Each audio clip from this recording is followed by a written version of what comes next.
Hello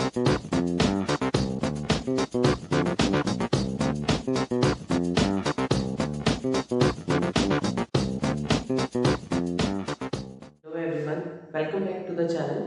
सो हमने last video तक ATS का फर्स्ट चैप्टर ऑलरेडी कर लिया था। Now this is second chapter. Second chapter पे आने से पहले मैं आपको कुछ बेसिक्स बताना चाहूँगा जो सेकंड चैप्टर में यूज होंगी, ताकि आप उसके बेसिस पे इजीली समझ पाओ कि हम क्या क्या टॉपिक्स करने वाले हैं। ठीक है, सो सबसे पहले चीज समझिए बेटा, एक्स एंटी और एक्स पोस्ट, इनका क्या मतलब होता है। सी, एंटी वर्ड में ए एन दिख रहा है, इसको याद कर लो प्लान से। प्लान में भी ए एन होता है, तो प्लान। और एक पोस्ट, पोस्ट का मतलब बाद में, तो बाद में तब होगा जब वो एक्चुअली हो चुका है। ठीक है, तो हमको बस इन दोनों में डिफरेंस समझना है। अब ये क्या है, देखो सिंपल है। अभी तक हमने जितना भी एडी पढ़ा या एएस पढ़ा, वो सब क्या था, प्लान लेवल्स थे। प्लान लेवल का मतलब वो रियल इकोनॉमी में कहीं पर देखने को नहीं मिलता, ना वो एक्चुअली हो रहा है।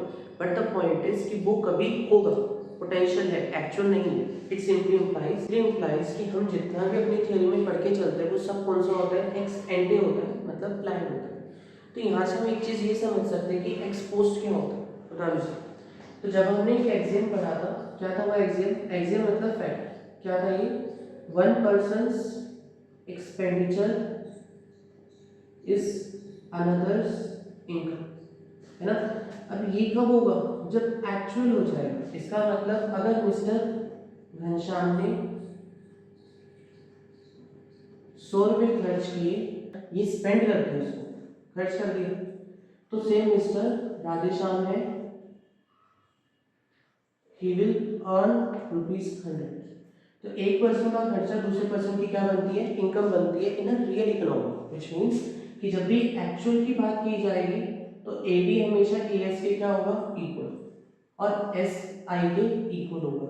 यही दो क्यों उठाई, सी वाई ये सब चीजें क्यों नहीं उठाई, वो हम यहीं पे समझेंगे। ठीक है, सो एक्चुअल के केस में जितना खर्च करेंगे उतना ही इनकम बनेगी, जितना पैसा सेव करोगे उतना ही आगे क्या हो जाएगा, इन्वेस्ट हो जाएगा। So this is the reason. But जब हम प्लान की बात करते हैं तो हो सकता है एक्स एंटी सेविंग्स और एक्स एंटी इन्वेस्टमेंट आपस में इक्वल हो या ना हो। नहीं होंगे तो दो केस बनेंगे, या तो ये ज्यादा होगा या फिर ये ज्यादा होगा। देन तीन केसेस। इक्विलिब्रियम कहां पर आएगा, वो इसी पार्ट पर आएगा जहां पे वो दोनों इक्वल होंगे। तो एक बहुत सिंपल सी एग्जांपल, जैसे माइक्रो इकोनॉमिक्स में हम पढ़ते थे, this is our demand curve, this is our supply curve. Same मेरी मदर मार्केट में जाती है, इतने प्राइस पे ये डिमांड, इतने प्राइस पे ये डिमांड और इतने प्राइस पे ये डिमांड करने को विलिंग है। बट इस प्राइस पे सेलर इतना बेचना चाहता है, इस प्राइस पे सेलर इतना बेचना चाहता है, बट इस प्राइस पे जितना वो बेचना चाहता है उतना ही वो खरीदना भी चाहते हैं। व्हिच मींस पोटेंशियल में से एक्चुअल कौन सी बनेगी, जहां पे वो दोनों इक्वल हो जाएंगे।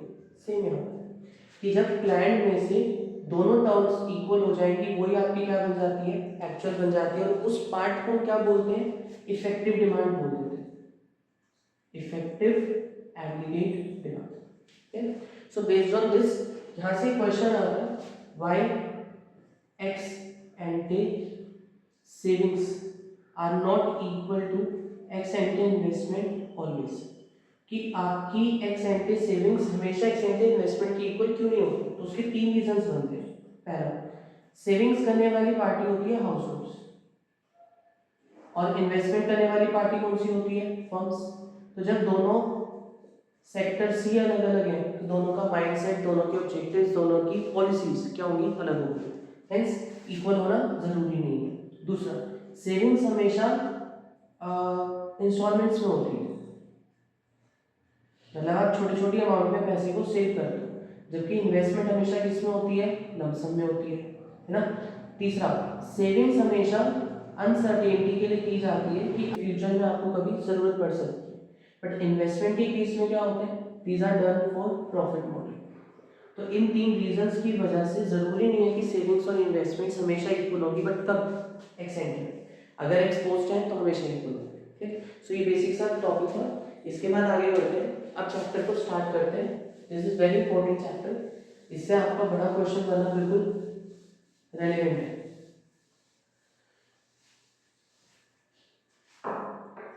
So we are doing initial theory, जिसके अंदर उन्होंने जो इक्विलिब्रियम डिराइव किया था वो यहाँ से करते हैं।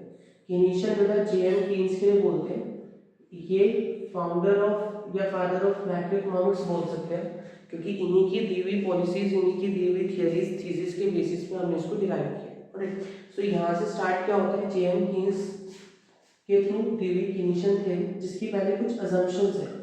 क्या अजम्पशंस हैं, 4 मान के चलते हैं अभी के लिए। First, it will be a two sector economy. Two sector economy का मतलब हाउसहोल्ड्स एंड साइमल्टेनियसली फर्म्स, बस, ना गवर्नमेंट सेक्टर होगा ना ही फॉरेन सेक्टर होगा, external sector. Second, short run माना जाएगा, इतना छोटा टाइम पीरियड जिसके अंदर सप्लाई को चेंज करना बिल्कुल नेक्स्ट टू इम्पॉसिबल होता है, तो जो भी डिसीजन होता है वो डिमांड के बेसिस पे होता है। ठीक है। थर्ड आता है no change in general price level. ठीक है, ना इन्फ्लेशन होगी ना ही डिफ्लेशन, हम अज्यूम करके चलते हैं कि प्राइस लेवल कंसिस्टेंट चलेगा, बट आप खाली प्राइसेस लिखोगे बेटा वो गलत हो सकता है। क्यों हो सकता है, क्योंकि प्राइसेस माइक्रो इकोनॉमिक कंसेप्ट है, price level general price level microeconomic concept है। ठीक है। फोर्थ आता है investment is assumed to be autonomous, is assumed to be autonomous. Autonomous का मतलब बताया था मैंने आपको, independent of level of income. ठीक है, अब यहाँ से स्टार्ट होते हैं। As per this theory equilibrium in an economy, तो पहले इक्विलिब्रियम समझते हैं। इक्विलिब्रियम होता है पॉइंट ऑफ रेस्ट जहाँ पर आपको मैक्सिमम या ऑप्टिमम, ऑप्टिमम भी लिख सकते हैं, मैक्सिमम भी लिख सकते हैं, सेटिस्फैक्शन मिलती है एज पर कंज्यूमर इक्विलिब्रियम, या प्रॉफिट मिलता है एज पर प्रोड्यूसर इक्विलिब्रियम। तो इकोनॉमी में क्या होगा, तो वो पॉइंट जहाँ पर आपकी कंट्री के अंदर maximum employment, maximum income, maximum output generate करने को मिलेगा गिवन डिमांड पे, गिवन सप्लाई पे और गिवन इनकम लेवल, तब उसे क्या बोलते हैं, इक्विलिब्रियम बोलते हैं। अब इक्विलिब्रियम कैसे डिसाइड होता है, तो ही सेड जब ex ante AD ex ante AS के इक्वल हो जाएगा, उस पार्ट पर हम कह देंगे कि इक्विलिब्रियम अच्छा अचीव हो चुका है। अब टू सेक्टर इकोनॉमी में एडी क्या होता है, सी प्लस आई बार, एएस क्या होता है हमेशा, वाई के इक्वल। बेटा ये बहुत इंपॉर्टेंट फॉर्मूला है फॉर ऑल न्यूमेरिकल्स, याद रखना। इस चैप्टर से पर्टेनिंग जितने भी न्यूमेरिकल्स आते हैं वो इसी फॉर्मूले से डिराइव होते हैं 90% केसेस में। नेक्स्ट, वाई किसके इक्वल होते हैं, सी प्लस एस के, ये था सी प्लस आई बार, सी से सी कैंसिल हुआ तो we got S L approach. तो हम क्या कहेंगे, वी हैव टू अप्रोचेस, एक ये वाली और एक ये वाली, बट दोनों से इक्विलिब्रियम किस पे आएगा, सेम पॉइंट पे। ये पॉसिबल ही नहीं है कि ऊपर वाले का अलग आ जाए नीचे वाले का अलग, दोनों कंसिस्टेंट सेम पॉइंट्स पे आएंगे। ठीक, तो हम पहले एडीएस से स्टार्ट करेंगे, कुछ सिंपल है, कोई अलग से शेड्यूल, कोई अलग से डायग्राम, कोई अलग से कुछ भी नहीं है एनालिसिस। ठीक है, बहुत सिंपल है। AD equal to AS proof करेंगे, S इक्वल टू I करेंगे, दोनों अप्रोचेस हो जाएंगे, इसमें कोई भी कॉम्प्लेक्सिटी नहीं है। तो I am starting first of all with ADS approach, तो इसी पे करते हैं। देखो दो पार्ट्स करते हैं, यहाँ पे ADS करते हैं, इसको हटाते हैं, इसको बनवा करते हैं, और यहाँ पे ऐसे अप्रोच करेंगे। फर्स्ट टाइम ADAS अप्रोच, तो आपके पेपर में कभी आ जाए पूरी अप्रोच, जो बहुत रेयर होता है, तो आप उसमें क्या लिखोगे, पहला तो रूल क्या कहते हैं, as per this approach economy will be in equilibrium when ex ante AD is equals to ex ante AS as per Keynes. Second, assumptions.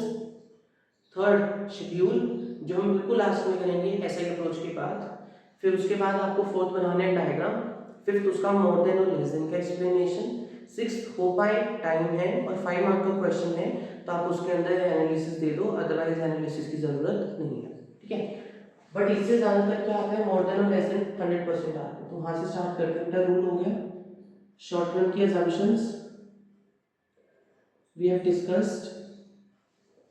Assumptions के बाद शेड्यूल में आपको वहां पे बनवा देता हूँ एक, देन डायग्राम यहाँ पे समझते हैं, मोर देन लेस देन यहीं पे करेंगे। ठीक है, समझो। एक तो पहली चीज ये कि डायग्राम को शेड्यूल के अकॉर्डिंग प्लॉट करना मैंडेटरी नहीं है। ठीक है, यहाँ पे हम तीनों लेते हैं, इनकम, आउटपुट और एम्प्लॉयमेंट, बेटा तीनों प्लॉट करना भी केयरफुल। यहाँ पे केवल एडी लिखते हैं क्योंकि एएस को 45 डिग्री लाइन है या इनकम का, तो मुझे उसके लिए प्लॉटिंग की या वैल्यूज की जरूरत नहीं है एज सच। ये क्या हमारा एडी कर्व है जिसमें दो कंपोनेंट्स हैं सी और आई बार। एडी हमेशा किसी पॉजिटिव पॉइंट से स्टार्ट होता है जिसमें दो पार्ट्स आएंगे C bar plus I bar. Now we have a S curve both intersect at this point, इसे ई मानते हैं।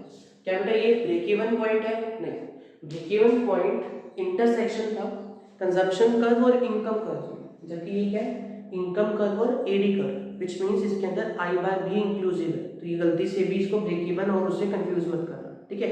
ब्रेक इवन ज्यादातर इक्विलिब्रियम से पहले या उससे नीचे आता है मेजॉरिटी ऑफ केसेस में। एक केस होता है जहाँ पे दोनों सेम भी हो सकते हैं, वो भी करते हैं थोड़ी देर में। अब देखो इस पार्ट पे एडी क्या है ऊपर, एएस क्या है नीचे। इस पार्ट पे एडी कम है और एएस क्या है सर, इस पार्ट पे क्या है एडी और एएस इक्वल। तो ये मेरे लिए क्या बनता है इक्विलिब्रियम पॉइंट बनता है। बट नाउ अगर मैं इसी को ऐसा ही अप्रोच से भी करना चाहूँ तो ऐसा ही अप्रोच क्या कहते हैं बेटा, Y axis origin negative, X axis this is your saving curve. आपका इक्विलिब्रियम इसी पार्ट पर आएगा व्हिच मींस ये आपका आई पर बनता है, ये सेविंग कर्व, और आपका इक्विलिब्रियम यहाँ पर भी सेम आएगा। S is more than I, S is less than I और S is equal to I. ये वाई ई यहाँ पे भी same income output and employment, यहाँ पे आप एस और आई दोनों को प्लॉट करते हैं, ठीक है। ये आपका आई का कर्व। अब इसकी एक्सप्लेनेशन कैसे लिखोगे बेटा, ये डायग्राम है, दोनों इकट्ठे नहीं बनाए जाते, आपसे जिसका भी पूछा जाए वो बना दो, बट मैंने आपको समझाने के लिए बताया कि दोनों साइमल्टेनियस होते हैं। अब इससे आगे हम क्या करते हैं बड़ी शेड्यूल में आपको करा देता हूँ, फिर एक्सप्लेनेशन करते हैं। सबसे पहले इनकम का लेवल 100 के गैप पे 600 तक, डन। नेक्स्ट हम कंजम्पशन लिखते हैं। जीरो लेवल ऑफ इनकम में भी कुछ ना कुछ पॉजिटिव कंजम्पशन होती है ताकि मैं अपनी लाइफ को सस्टेन कर सकूं। सो 40 और अब हर एक में 80 का एडिशन होगा, तो this will become 120, 200, 280, 360, 440 and 520। Now I is also assumed to be autonomous, जिसको मैं अभी के लिए 20 मान लेता हूँ। सो ये 20 करते हुए आपका कंसिस्टेंट आ गया 20 पे कांस्टेंट। अब AD निकालने तो बेटा क्या होगा C प्लस आई, दोनों को ऐड कर दो 60, 140, 220, 300, 380, 460 एंड 540।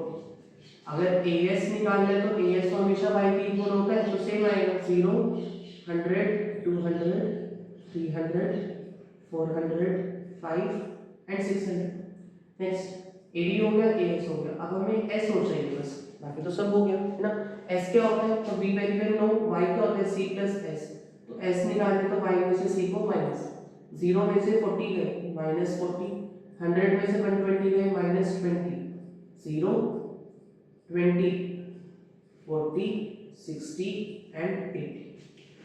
ठीक है, अब चेक करते हैं पहले ब्रेक इवन पॉइंट क्या होगा। तो ब्रेक इवन पॉइंट की कंडीशन क्या थी, एट ब्रेक इवन पॉइंट जितना हम कमाते हैं उतना ही हम खर्च कर देते हैं या फिर सेव कुछ भी नहीं करते। तो चेक करो, सेविंग 0 है और जितना आप कमा रहे हो उतना ही आप खर्च कर रहे हो, इस लेवल को क्या बोलते हैं ब्रेक इवन पॉइंट, याद रखिए। नेक्स्ट आता है बेटा at equilibrium, y is equals to c plus I, क्योंकि y होता है as, ये क्या होता है ad। तो आप चेक करो बेटा as और ad इक्वल कहाँ पे, ये ad है ये as यहाँ पर, तो ये मेरे लिए क्या बनता है इक्विलिब्रियम पॉइंट बनता है।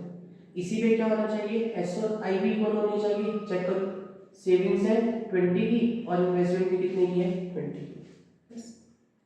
ये पूरा शेड्यूल है, आप इसी से एमपीसी, इसी से एमपीएस, एपीसी, एपीएस सब निकाल सकते हो।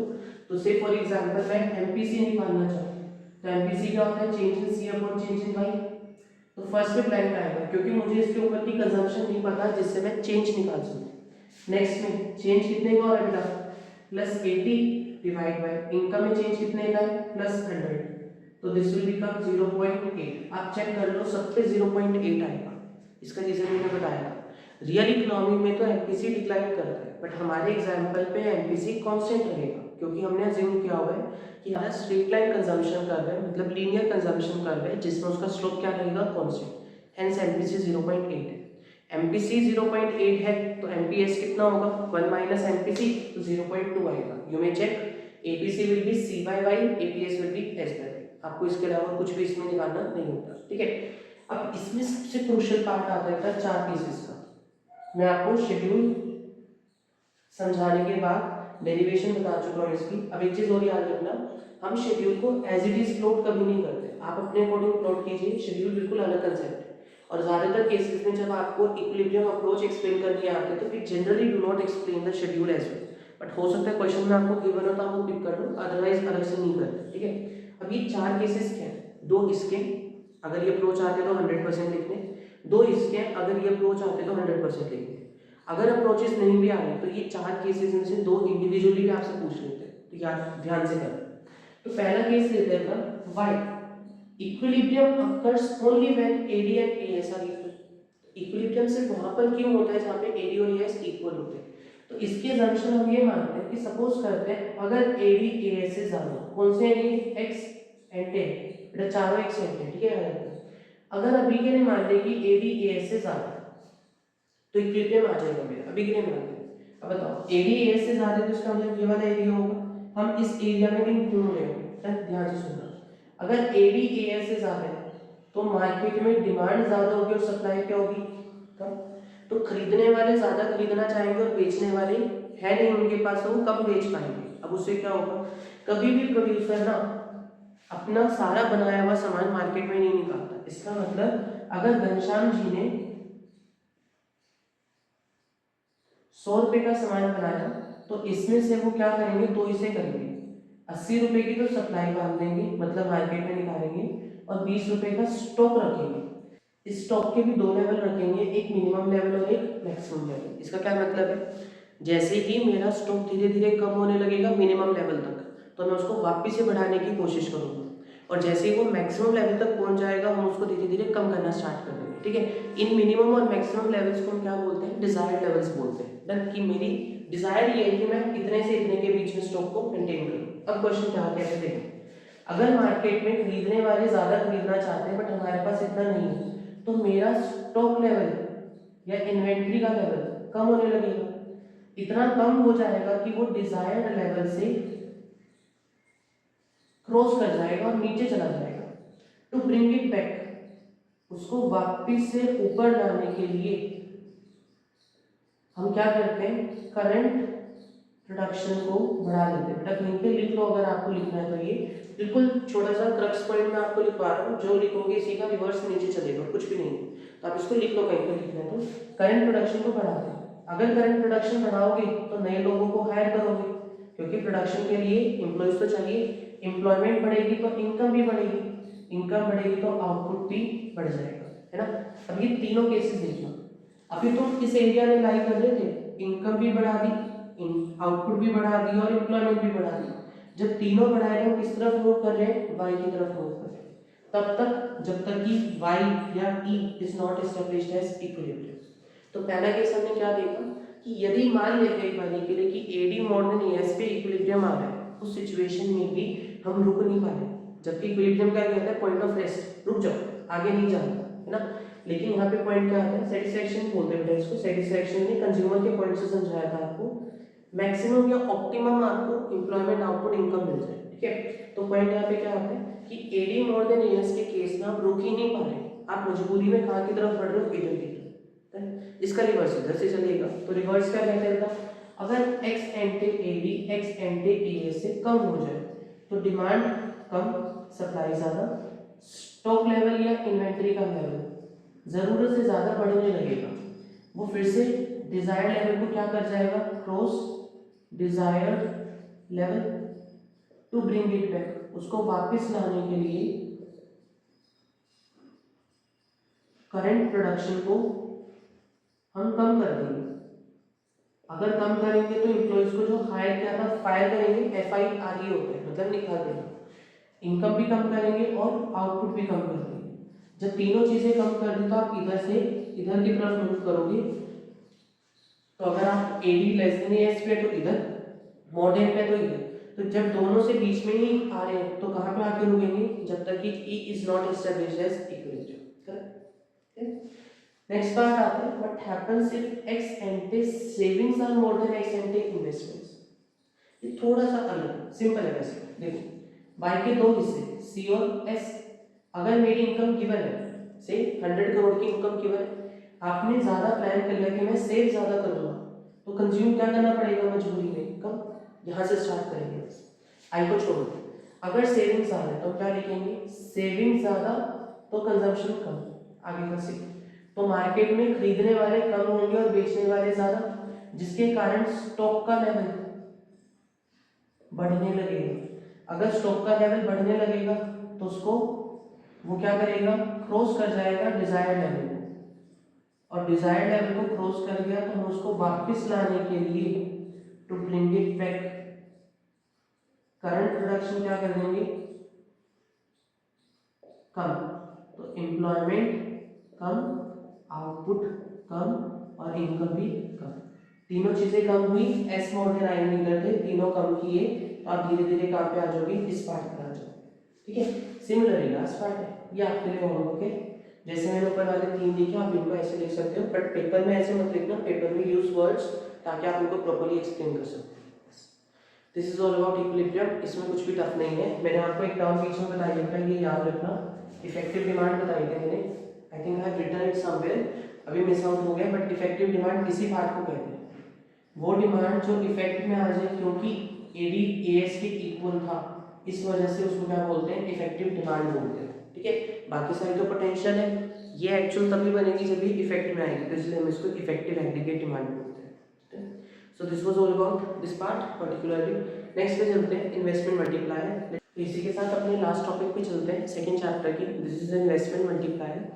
आई कंप्लीटली फील कि ये चैप्टर सबसे क्रूशियल है, उसमें ये टॉपिक भी बहुत इंपॉर्टेंट है, न्यूमेरिकल हो, एमसीक्यू हो या थ्योरी क्वेश्चन हो, तीनों इससे बिल्कुल प्रैक्टिकली बन सकते हैं। ठीक है, इसलिए क्रूशियल टॉपिक है, प्लीज ध्यान से समझना। सबसे पहले इन्वेस्टमेंट मल्टीप्लायर को के से डिनोट करते हैं, तो बेटा पेपर में दो टाइप के मल्टीप्लायर्स होते हैं, एक इन्वेस्टमेंट और एक मनी मल्टीप्लायर भी है आपके सिलेबस में। ठीक है, will do that later on, but फिलहाल के लिए इन्वेस्टमेंट मल्टीप्लायर को के से डिनोट करते हैं। अभी कहता क्या है, देखिए आपने कहीं पे 100 रुपए खर्च किए तो किसी ना किसी की 100 रुपए की क्या बनेगी, इनकम, या आपने खर्च किया तो किसी की इनकम बनी।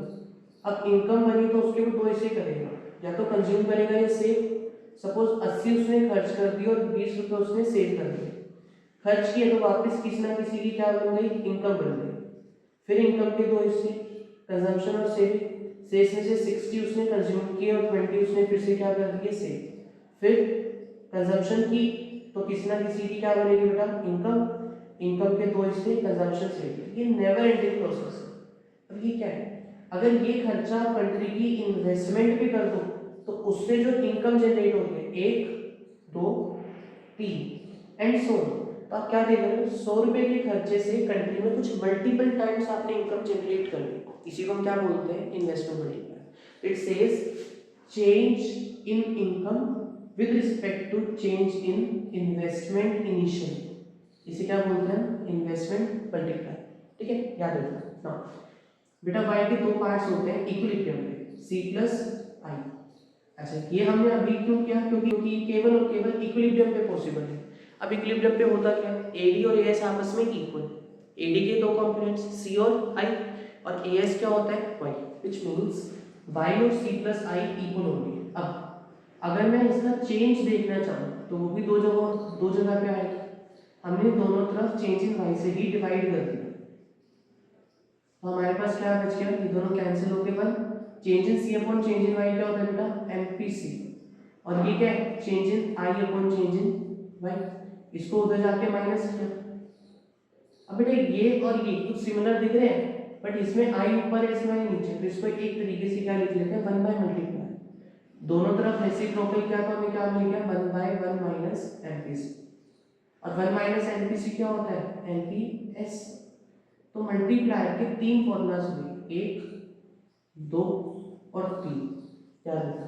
अब यहाँ से दो पार्ट्स को समझो, एमपीएस और के में कैसा रिलेशन दिख रहा है, ये ऊपर और ये नीचे, तो के और एमपीएस का नेगेटिव रिलेशन होता है, याद रखना, के और एमपीएस का नेगेटिव रिलेशन। क्यों बेटा, सिंपल सा लॉजिक है, अगर आप पैसा सेव ज्यादा कर लोगे तो खर्च क्या करोगे, कम, तो नेक्स्ट राउंड में भी क्या जाएगा, कम। फिर और सेव कर लिया तो और कम हो जाएगा। इसका मतलब क्या हो गया, जितना ज्यादा आप सेविंग्स को बढ़ाते जाओगे उतना खर्चा कम होगा, जितना खर्चा कम होगा उतनी आपकी इनकम भी कम होगी, ऑब्वियस सी बात है। हेंस यहाँ से क्वेश्चन आता है, economists are concerned about rising MPS. ठीक है, याद रखना। क्यों कंसर्न है, क्योंकि लोग ज्यादा सेव करेंगे तो कंज्यूम क्या करेंगे, कम। कम कंजम्पशन तो खर्चा भी कम, खर्चा भी कम तो इनकम भी कम, इनकम कम तो नेक्स्ट राउंड में और भी कम, धीरे धीरे इकोनॉमी डूबती चली जाएगी। ठीक है, इस टाइप के पैराडॉक्स में क्या बोलते हैं, पैराडॉक्स ऑफ थ्रिफ्ट भी बोलते हैं, याद रखना। पैराडॉक्स ऑफ थ्रिफ्ट, थ्रिफ्ट का मतलब होता है सेविंग्स, कि जब आप माइक्रो इकोनॉमिक्स में सेव करते हो, मतलब अगर मैं अपने से लगा के चलूं कि आज मैं 10 रुपये कमा रहा हूँ, उसमें से मैंने 4 रुपये सेव कर दिए, 6 खर्च कर दिए, तो मैं सेविंग्स बढ़ा दूंगा तो मेरे को फ्यूचर में उससे बेनिफिट मिलने वाला है। तो माइक्रो में तो सेविंग्स आपके लिए बेनिफिट लेके आती है, बट जब मैक्रो इकोनॉमिक्स की बात करें तो मैक्रो इकोनॉमिक्स में सेविंग्स आपकी इकोनॉमी को डुबा देती है। सेविंग्स आपको डिप्रेशन में भी लेके जा सकती है, आपको नहीं मतलब इकोनॉमी को। इसका मतलब इकोनॉमी जाएगी तो हम भी जाएंगे ऑब्वियसली, बट इकोनॉमिक डिप्रेशन आने के चांसेस बढ़ जाते हैं, इसलिए वो लोग ज्यादातर किससे परेशान होते हैं, सेविंग्स। ठीक है, ऐसे ही एमपीसी में भी बेटा देखो, एक तो एमपीसी डिनोमिनेटर में, ऊपर से एमपीसी के आगे नेगेटिव भी है, तो माइनस और माइनस दोनों मिलके क्या बन गए, पॉजिटिव। तो के और एमपीसी के बीच में कैसा रिलेशन है, पॉजिटिव, याद रखना। तो जितनी कंजम्पशन बढ़ेगी उतना ही मल्टीप्लायर भी बढ़ता जाएगा, ये याद रखना।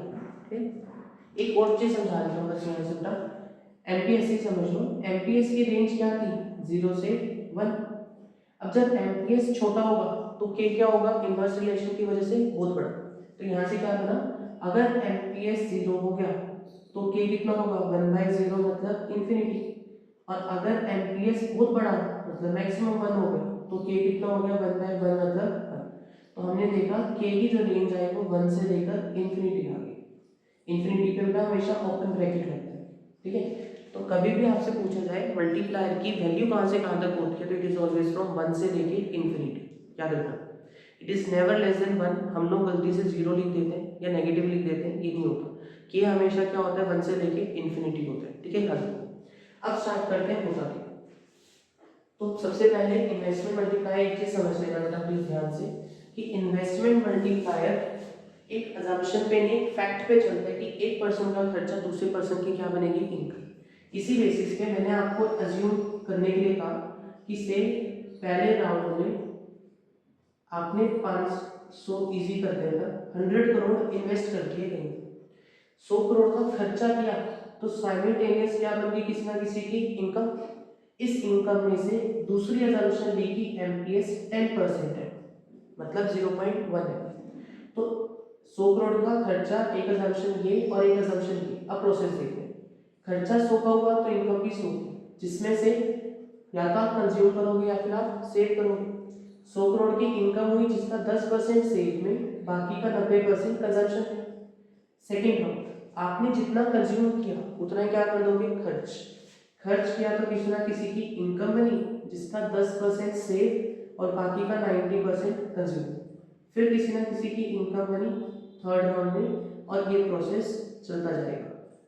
कब तक चलेगा जी, ये तब तक चलेगा जब तक इक्विलिब्रियम की condition s equal to I या change in s equal to change in I पूरी ना हो जाए, विच मींस 100 करोड़ की इन्वेस्टमेंट थी तो आपका चेंज इन s भी कितना हो जाना चाहिए, 100 टोटल वैल्यू नहीं। अगर इसका टोटल 100 हो गया, ये 10% है, तो कंजम्पशन कितनी थी बेटा, 90%, ये 10 हो रही है, ये 90 हो रही है, तो खुद सोचो 10% की वैल्यू 100, तो 90% की वैल्यू कितनी होगी, 900, और दोनों को ऐड किया तो कितना हो गया, 1000। अब मल्टीप्लायर की value change in y with respect to change in i, 1000 divide by 100 it will be 10 times, ये लिखना, टाइम्स मत भूल जाना।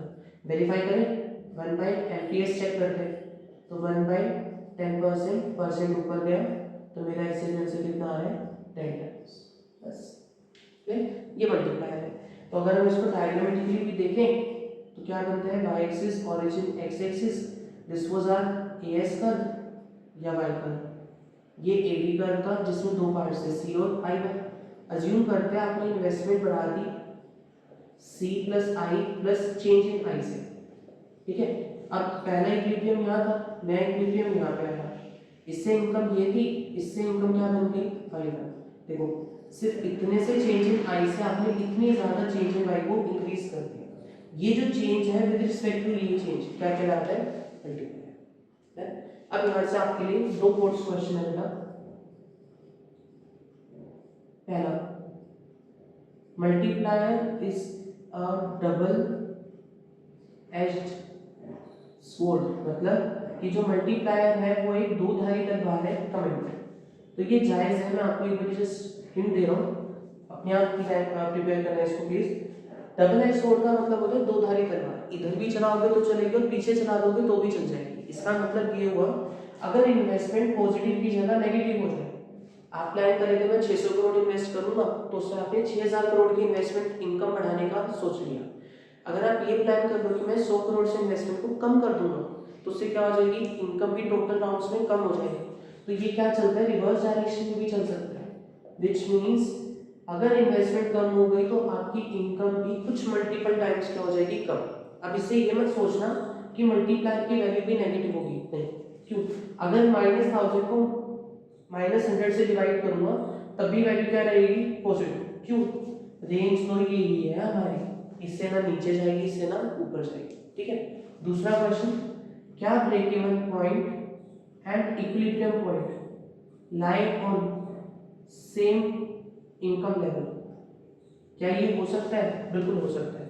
ब्रेक इवन कहता है y और c इक्वल और s 0, इक्विलिब्रियम कहता है s i के इक्वल। अगर इन दोनों को मैच करा दे तो s i और 0, तो इसका मतलब कभी भी थियोरेटिकली चाहे अगर इन्वेस्टमेंट्स कंट्री में 0 हो जाएंगी तो उस पार्ट पर ब्रेक इवन और इक्विलिब्रियम दोनों इक्वल हो जाएंगे। So this was all about this part. इसके अंदर मैंने अपनी तरफ से डिटेल्ड में पूरा का पूरा सेकंड चैप्टर आपको खत्म कर दिया। Now we are just left with third chapter जिसके अंदर एक्सेस और डेफिशिएंट डिमांड आएगी। Will do some numericals if possible. तब तक के लिए if you have not subscribe the channel yet, subscribe it, do share it with your friends, like and comment, ताकि मुझे भी मोटिवेशन मिल सके और मैं नेक्स्ट चैप्टर को और भी ज़्यादा डिटेल में कराने की कोशिश करूँ। But I have kept my promise कि मैं इसको बिल्कुल ईजी लैंग्वेज में रखूँगा, बट आई नीड इंटरेक्शन ताकि मैं आपसे समझ पाऊँ कि आप लोगों को ये चीज़ें समझ भी आ रही है या नहीं आ रही है, ठीक है। So till then take care, prepare well for your exams. जनवरी एंड तक हम इकोनॉमिक्स कंप्लीटली वाइंड अप कर देंगे। If I get good response तो हम बिजनेस स्टडीज भी करेंगे surely. Then take care, bye bye and subscribe the channel if you have not subscribed it.